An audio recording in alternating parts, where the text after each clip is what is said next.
So welcome back to the second half of the first day of the Graduate Student Showcase. Our next presenter is Emily MacFarlane, and she has been teaching English in public schools in Sendai, Japan for over 10 years. She recently finished undertaking a master's research in identifying and developing effective scaffolding techniques during Picturebook read-aloud sessions for Japanese English language learners. And her presentation is going to be using open questions versus closed questions during Picturebook read-alouds. So I will hand over to Emily now. Thank you. Okay, I will try and share part of my screen, so just bear with me while I set this up. Okay.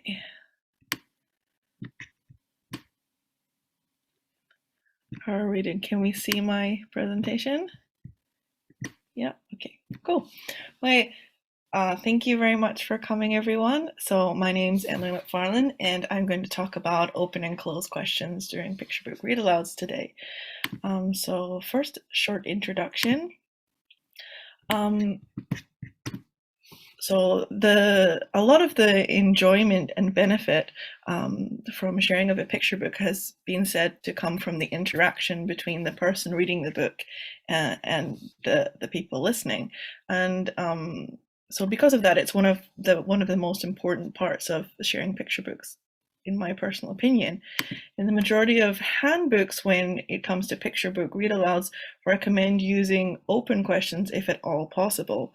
But in my personal situation in Japan, I've found that my students often respond with confusion or silence when faced with open questions, even if those questions are in their native language.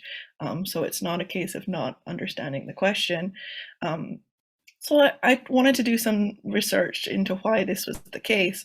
There's research in sharing picture books in the classroom, but there's very limited research in English as a foreign language classroom picture book use, and particularly what there is tends to be focused on classrooms in Europe, and there's very, very little research in the Japanese elementary school context, which is where I work. So my main aim was to examine how students responded to different types of teacher questions during whole class reading with my students, and specifically the relationship between the open or closed questions and the responses that they created in the English learners. So first, a little bit of literature review. I don't have time today to talk in detail about picture books and mediation and everything, so I'm just going to focus on the question aspect. For everyone's reference today, I split questions into 4 main types. Managerial, such as, can you see the TV in the classroom? Rhetorical, which didn't need an answer. Oh, really? I see. And then the 2 main types that I focused on, which was open questions, which have a wide possibility of answers, such as what happens next, or closed questions, such as, is this a dog? Which, while pointing to a picture of a dog, tended to only have 1 or 2 main answers. Like, this could include choice questions, such as, will he be happy or sad? Because there's only 2 answers. But I think you'll notice there that there's a little bit of a higher difficulty level with that, because students have to predict rather than just knowing what the answer would be. So there's a little bit of a difficulty with closed questions there. So looking at research that had been done previously and sharing picture books with open questions, the research is predominantly positive about their use. They are said to be more useful than closed questions because they can inspire children to think about the way in which they use language. Because there are many possible answers to questions, they are said to encourage higher level thinking, and because they encourage students to express their thinking and expand on their own thought process, they have been said to help develop students' cognitive skills, as well as help develop their vocabulary and increase interaction and conversation. And these are the main reasons why they are recommended in many of the handbooks, as mentioned previously. And because this is so positive, you can kind of guess what the research says about closed questions. It's predominantly negative. they can sometimes confuse younger children who might not understand why the teacher doesn't look at the picture of the book to find out the answer. Like, it's obvious it's a dog, why are you asking if it's a dog, kind of thing. And it can also make learners feel as if they're just being checked or tested. They're not having a real conversation with the teacher. The teacher already knows the answer, which can make students, kind of mistrust their teacher or kind of change that relationship a bit and dissuade learners from talking. But the majority of researchers do say that they have a place to a point, and most of them say that that point is because they offer more support for younger learners, and they have been said to be easier to comprehend and respond to for learners with very low level English. Looking at question use in the Japanese classroom in particular, in daily life, Japanese speakers tend to avoid using open questions. They tend to mainly use yes/no questions in ordinary conversation. And because of that, when they try to use them in the classroom, as is recommended by the Ministry of Education, it is seen as a marked verbal behavior. And so it's a possible reason why students and teachers find using them difficult. Obviously, I don't know all the reasons. There needs to be more research on that, but that is what has come out in the research so far of why it might be difficult for students. And in my personal situation, my students say they only get open questions maybe once a class, so it's really, really rare for them compared to maybe the kind of teaching style we're used to. And on top of that, in Japanese teaching situations, often class is seen as a time for listening and receiving information and giving correct answers to questions. And there's a tendency towards group consciousness and consensual decision making. So students don't want to stand out in front of their peers, either through failing or oppositely appearing to show off. And if a question doesn't have a clear answer, such as an open question, students often want to discuss with each other before attempting to reply. That's not to say that Japanese students can't respond well to open questions once they've become used to that, but in the vast majority of cases, open questions are not used very much and they're not used to that style, so they tend to find it very difficult. Looking at use of questions in Picturebook Read-Alouds, there is very, very little research in Japan and in general, but specifically in Japan, most of the research around Picturebook Read-Alouds is to do with their use and increasing motivation for students. And that's one of the main things that the Ministry of Education here in Japan states that they should be used for. So a lot of the research is focused around that. But I did find a couple studies, they're not, one of them is quite old. So Yorozuya did a study on interactional patterns. It was mainly examining what types of teacher talk were used and what types produced more English responses. So they saw that Japanese teachers tended to use yes/no questions, WH questions, and completion prompts. And not surprisingly, that English teacher talk created more English responses than Japanese teacher talk. But that was as much as they went into types of questions. There's a study by Cooper in 2016, which was more based around students scaffolding each other and helping each other to understand what was going on. But as part of that study, he mentioned that his learners seemed to find responding to closed questions easier than responding to open questions. So he suggested that perhaps in Japanese low-level younger English learners, it may be better to use closed questions. And that was the sort of starting point for my study, coming off of his, seeing if that was the case in my school. So I created a small scale case study in my school. The main research questions, there was one main question, which was how do students respond to different types of questions, both open and closed, during whole class reading with 10 to 12-year-old Japanese elementary school learners. And in order to answer that question, I had 4 sub-questions. What type of question promotes more interaction from low-level learners? What kind of response to different question types elicit in general? What situations are learners unable to answer open or closed questions? And how does the class dynamic affect how students respond to questions? So looking at the research setting in a bit more detail, the school I work at is a large public elementary school. There's over 1,000 students. The study took place last summer, and as it was during the COVID-19 pandemic, there's a little bit more difficulties with the study than normally would be. The students had to be masked, they had to be seated at their desks. We had to project the picture book onto a TV so they could see better. It was difficult to record everyone because of that, so that caused a little bit of problems that should be kept in mind. Participants, there were 9 classes. Classes ranged in size from 33 to 38 students, and with just 5th and 6th graders, and they were all native speakers of Japanese with very limited English. I think on the SERFA scale they would be even pre-A1. They're very, very low level, very unmotivated, and very low level. So the main participants for teachers was myself as researcher and the teacher carrying out the read-alouds, and there was a Japanese teacher of English there as well, but they didn't take part very much. For convenience reasons, I chose these classes because we decided to do Picturebook read-alouds with them in order to increase their enjoyment of English and try and motivate them more. Like I said, it's one of the ways that the Ministry of Education suggests using picture books. It's not part of the curriculum in Japan, but they suggest it used extra in that way. So because of the limited age range of the students here and the use of convenience sampling, generalizations from this case study would not be possible, but hopefully it can create some insights for people and might spark some future research.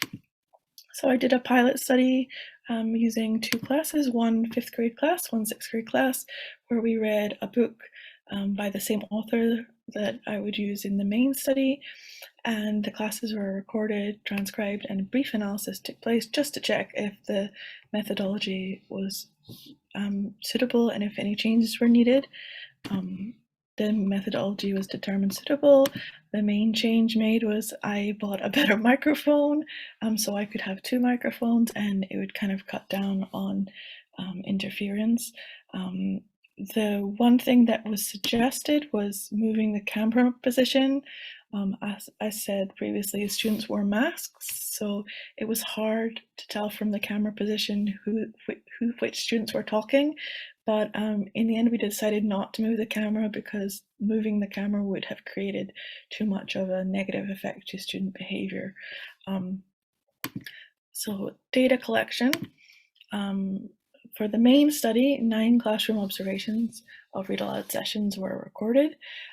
Classes were randomly assigned, mainly open questions or closed questions. I tried my best, but it is much easier to avoid using open questions than to avoid using closed questions. So, there was some bleed through in the classes. We used the book Oh No George by Chris Houghton, one of his other books we used for the pilot study. It was picked because it could easily be used with both question types, and it has a very repetitive storyline, so that supported predictability.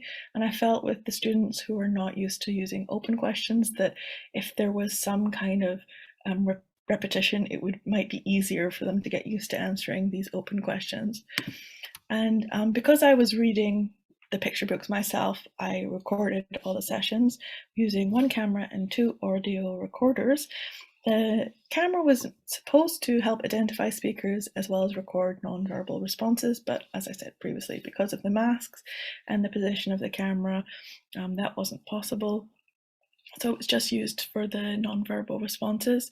There were the 2 recorders. One was at the front of the classroom with a omnidirectional mic, and one was at the back of the classroom. The main audio recorder at the front of the classroom provided the detailed transcripts that make the main data set. So for analysis, I followed the process suggested by Dernier for qualitative content analysis. So first, transcribe the data. For transcribing, I used conventions from Richards. I tried to identify students where possible. The vast majority of the time I couldn't. The only time I could was when I recognized one of my 400 students' voices, but apart from that I couldn't. The translation of any Japanese to English was done by myself, but I left the Japanese in the transcript in case anybody wanted to disagree with that. So after just transcribing the data, transcripts were read through multiple times to create an overall first impression, and then it was time for coding. So a code was given to each question that was relevant to its category and type for complexity.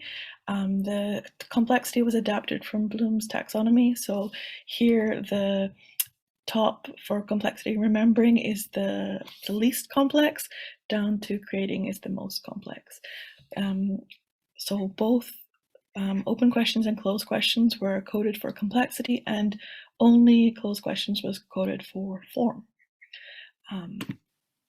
Responses were also coded, no response, nonverbal, Japanese and English, and then within Japanese and English, they were coded a little bit more. The only Japanese used was by the students, so any repetition in Japanese is of other students, whereas English, I used English and the story was in English, so that's separated out a bit more. So after coding each transcript, then it was time for next stage, growing ideas, which took the form of analytic memos and short summaries of each of the classes, of vivid descriptions of representative interactions, and then moved on to interpreting the data and drawing conclusions. So going on to results, so there were only 9 classes in this study, so there's not enough quantitative data to be statistically significant, but I'm going to show the quantitative data, which in order to provide a better picture of all the classes. So just to keep everyone in mind, it's not statistically significant, but it's just to create a picture of what happened. So for interaction amount, during open question interactions resulted in roughly 4 to 7 learner responses. There was no obvious difference between the 5th grade classes, these top 3, and the 6th grade classes, bottom 3, due to the length of English study. And the factor that appears to make the biggest difference is the 2 highest scoring classes, the 2 5th grade classes, B and C here, were described as being very enthusiastic overall compared to the other classes. So that seems to have more of an effect than the length of time studying English.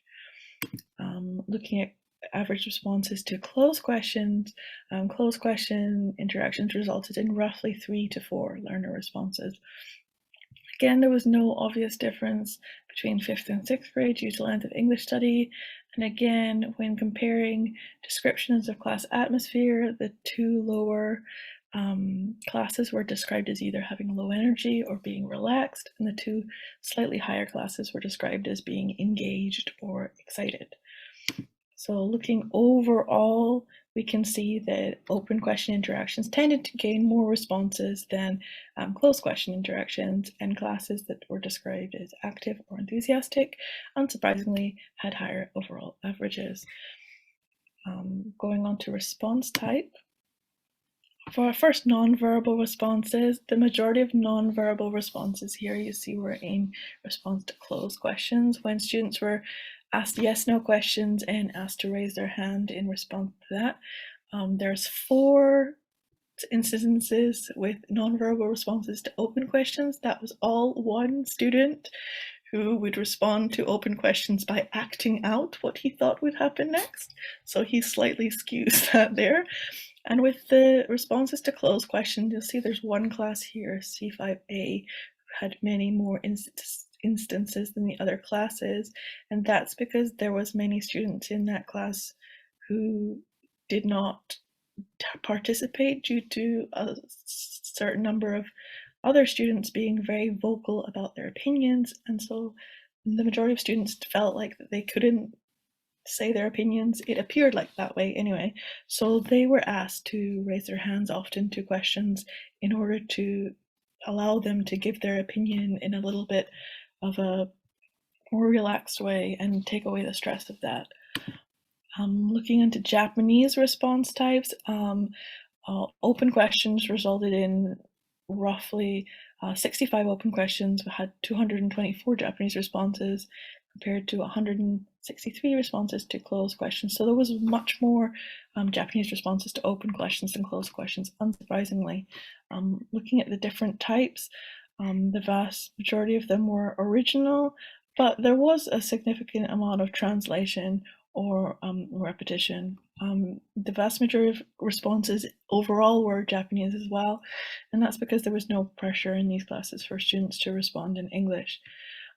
So if we look at this compared to for Japanese responses to open questions, you see here there's quite a bit of translation and repetition, but for the open questions, it's the majority only original responses. There was very little translation or repetition.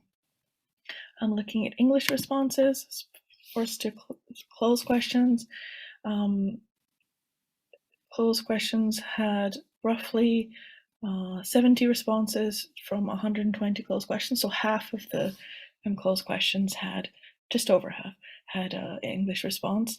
And here the vast majority are yes, no responses, but there was some original repetition of the ALT. Here the repetition was often in response to choice questions, so the students would respond with one of the two possible answers.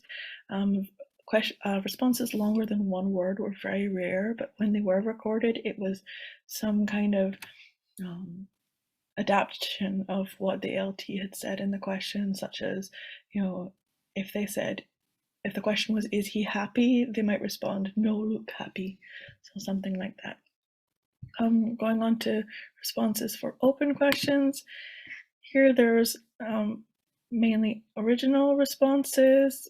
These are all one-word answers. Here the repetition was often seen to be when they didn't understand the question, they would repeat the question. And you see here there's also some yes-no responses here where they didn't understand what was being asked and thought it was a yes-no question.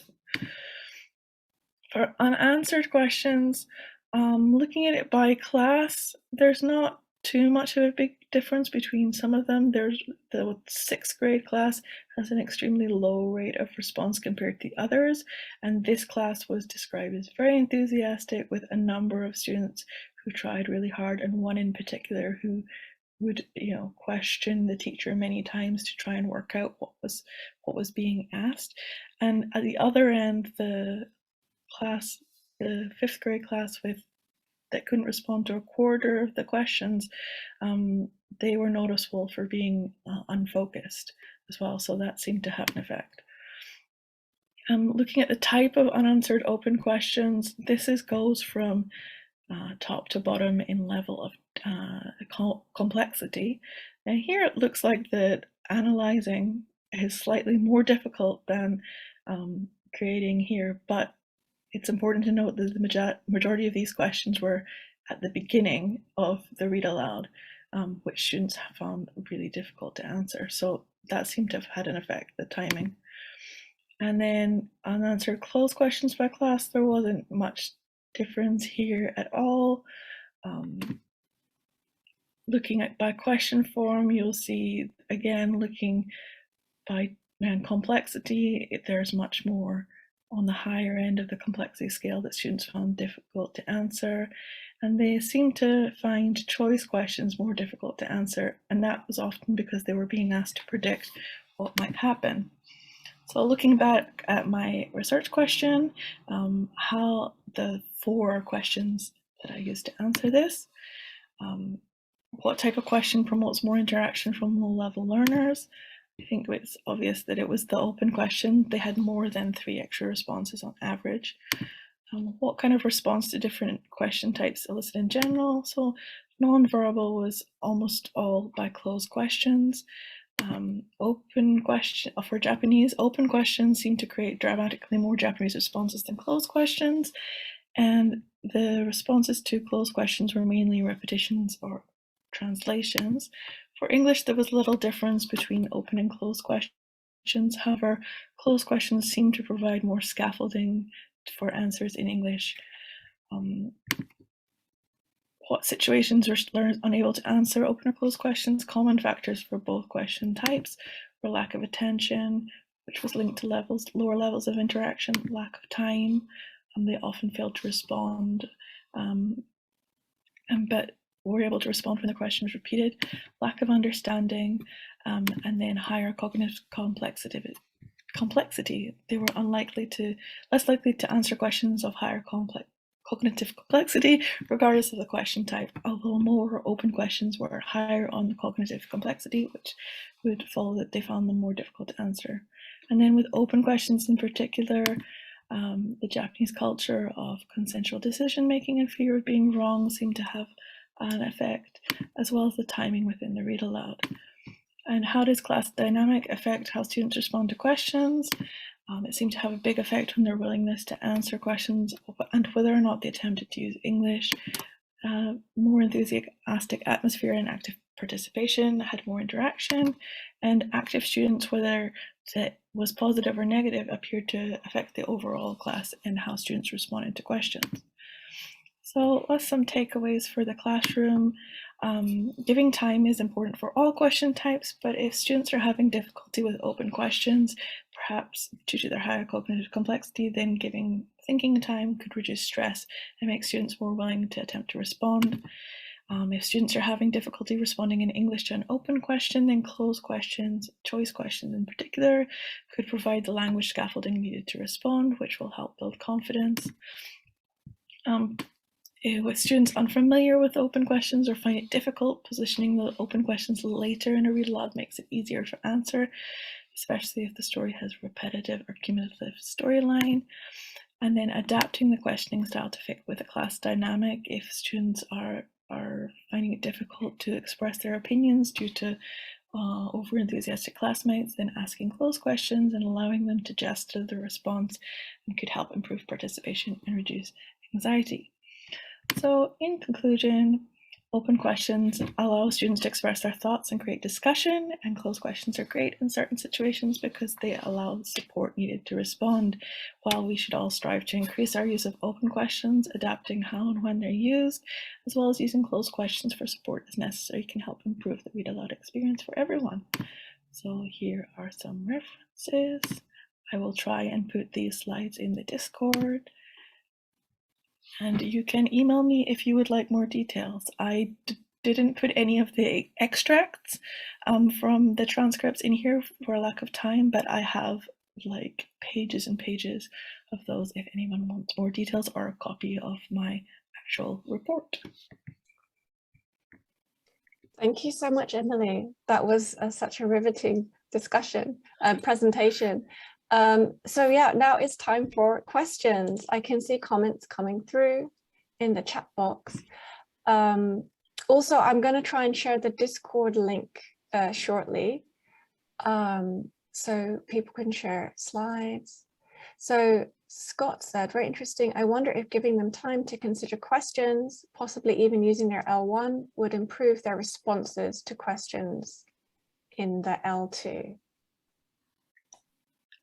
Yeah, so previously I found if I ask the question in their L1, then they will respond in their L1, especially with elementary school students. But definitely I've done it before where I asked them to discuss among themselves. That is always very helpful for the students, especially when there's not a clear answer. They really like talking with their friends about that. It's definitely a good way to get them to respond. Excellent.